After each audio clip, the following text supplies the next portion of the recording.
Have you ever been sitting at 3 a.m. rocking your baby, tears streaming down your own face while your baby screams? Then your thought arises, I must be failing as a parent. Let me start with this. You are not failing. Crying does not mean failure. Crying means communication. Babies are born without words. Their only way to say, I am hungry, I am tired, or I just need you is by crying. Research shows newborns cry an average of 2 to 3 hours a day in the first 3 months. Some cry even more, and that's completely normal. Crying is actually a survival tool. Nature designed babies to cry aloud so caregivers could respond. That sound you hear at 3 a.m., it's just biology doing its job to keep your baby safe and alive. I once met a mom who said, my baby must hate me. She cries every time I hold her. But once we decoded the cries, she realized her baby wasn't rejecting her at all. She was simply overtired. That shift in perspective transformed her confidence completely. How many times have you heard from people, she is such a good baby, she never cries? Here's the truth. There is no such thing as a good or bad baby. Let me tell you some myths about babies. Myth number 1. A quiet baby is a good baby. Reality.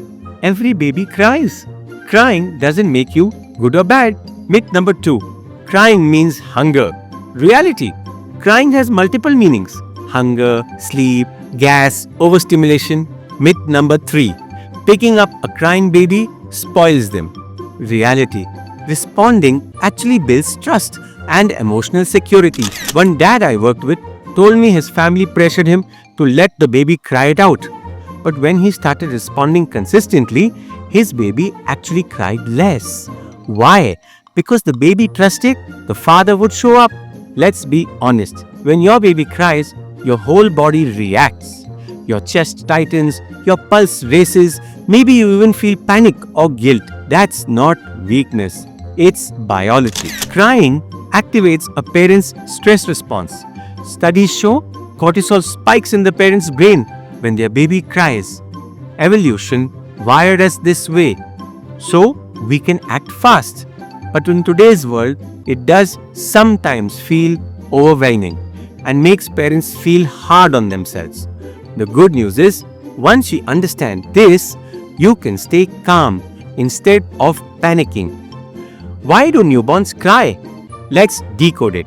Crying is your baby's first and only language to communicate that they need you, or they are in need of emotional requirement, or they are in discomfort. Most newborns cry for hunger, sleepiness, gas or discomfort, wet or dirty diapers, hot or cold climate, need for comfort or attention. The good news is, crying peaks at 6 to 8 weeks and reduces after 3 to 4 months. Now let's make this practical. Here is a quick guide. A hungry cry is a very rhythmic, low-pitched, gets louder and intense cry. It's like your baby says, feed me now. A sleepy cry is a whiny, yawny cry between cries. The baby rubs their eyes like saying, I'm tired. Then the most feared, the gassy or colicky cry.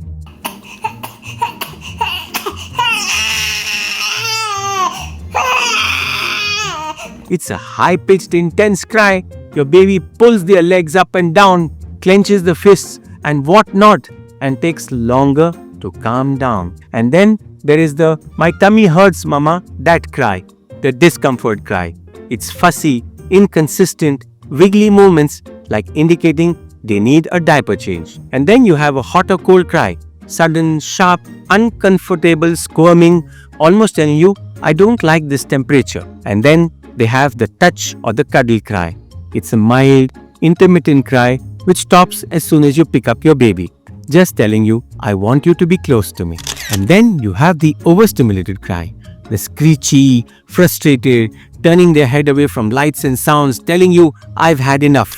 And then you have the pain cry. It's very loud, a shrill, high-pitched cry, abrupt onset, and doesn't settle with cuddling. Something's wrong. The more you listen, the faster you'll decode your baby's cry. So here is what to do. When your baby cries, pause. Take a breath. Start from basics. First, try feeding. Check those hunger cues. Burp gently to release gas. Check and change your diaper if needed. Fix the environment temperature. And then use the 5S method. Swaddle. Wrap snugly. Wrap your baby in a light muslin or cotton cloth. Arms down, snug but not tight at the hips or legs. This prevents startling reflex, mimics the womb's snugness. And remember, always leave room at the hips to avoid a tight leg wrapping because that prevents the risk of hip dysplasia. I have attached a link below for a demonstration video. The second S is the stomach position or side hold. It's not for sleeping.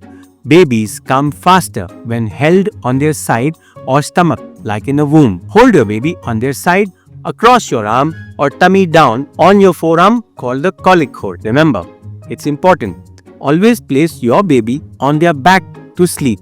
The side or stomach is only for soothing in the arm. The third S is the shush or white noise. Babies are used to loud womb sounds because of the blood flow. It sounds literally like a vacuum cleaner. Shushing, white noise, heartbeat sounds, or a shh in your baby's ear is very calming. Use a steady, loud shh close to your baby's ear when crying. The fourth S, swing. A gentle motion, rhythmic movement mimics the motion in the womb. Gentle rocking, bouncing on a yoga ball, stroller walk. Keep movement small and steady. Never vigorous shaking. And the fifth S, suck. Babies have a strong sucking reflex. It calms their nervous system. Breast suck is the best suck. But you can offer their own finger or fist or sometimes an approved pacifier.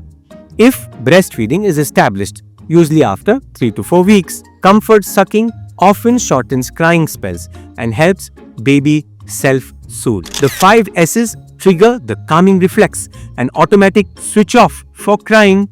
This reflex slows their heart rate a bit, relaxes their muscles, and helps your baby feel secure. Often combining all 5 works best, especially swaddle, side hold, shush, swing, and suck all together. Also reduce stimulation, dim the lights, quiet the room, check the temperature and your baby's clothes.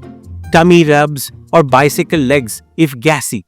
Meet your pediatrician if the cry is constant, high-pitched, or your baby seems unwell.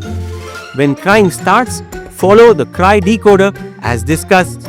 Remember, practice pause, observe, and then respond. Try this 3 times this week. Pause, notice one cue, and then act. You'll be surprised how often a quick pat or swaddle fixes it. Practice makes the ladder feel automatic and you feel less overwhelmed. Now, let's build your cry map. Become the detective for your baby's cry. Read trends, not single events. A single bad night is just data.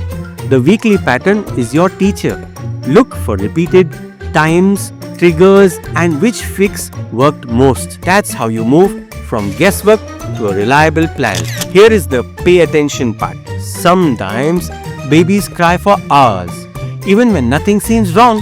That's called purple crying. A normal phase between 2 weeks and then 3 to 4 months. Peaks at 6 to 8 weeks. U, it's unexpected. R, it resists soothing. P, pain-like face.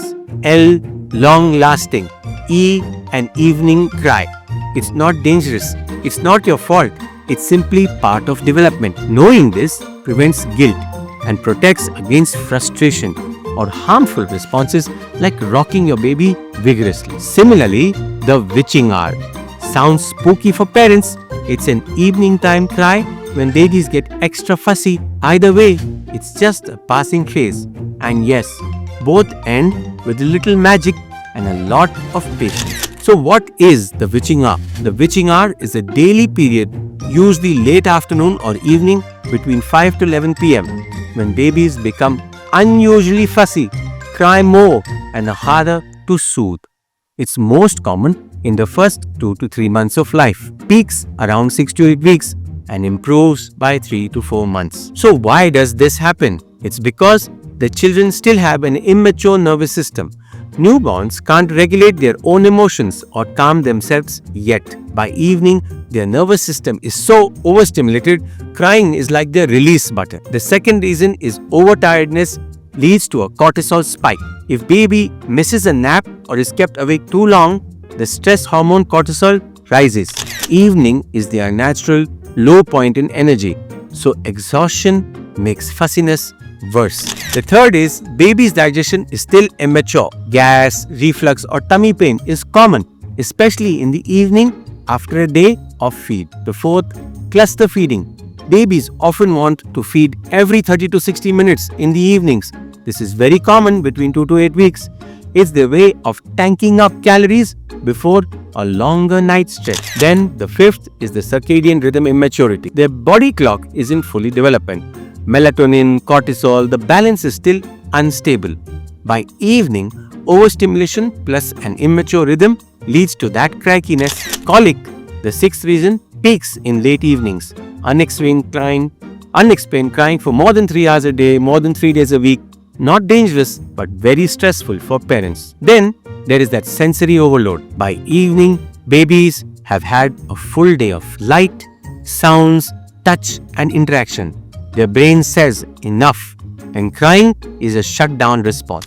So, what helps during all these fancy phases which are troubling you? The soothing ladder. Start with dimming the lights and the 5S technique. Cluster feeding allow that a lot of frequent short feeds in the evening. So next time your baby screams at 7 p.m, do the colic hold, tummy down along your forearm. Gentle rocking, warm bath plus massage lowers their cortisol, relaxes their tummy, and the calm environment. Dark room, no screens, low voices, gentle movement with baby carriers or gentle walks or that rocking chair. So the next time your baby screams at 7 p.m. sharp, don't whisper to yourself saying you're failing. Remind yourself, crying is just communication, not rejection. The witching hour and purple crying are temporary phases. Don't get stressed. This is not a sprint and it's not a test. You're not being graded. You're learning your baby's first language. And with time, you and the baby will become more fluent. So, why is this important? This period can stress out parents, lead to anxiety, guilt, or frustration. Hope I have helped you overcome all of that now. Now, you should also know when to call your pediatrician if there is an emergency. Your baby has fever, vomiting, poor feeding, or crying is sudden and shrill, or the baby is weak and dull. You notice change in sleep, tone, or alertness, and there are no wet diapers in 6 to 8 hours. You feel overwhelmed or unsafe. Any of these reasons, call your doctor. Soothing isn't always stopping the crying. It's about being present. This phase also will pass. Patience and knowledge are key. And most importantly, stay calm. Remember, this phase passes. Keep learning. See the video again and I'll catch you in the next course video.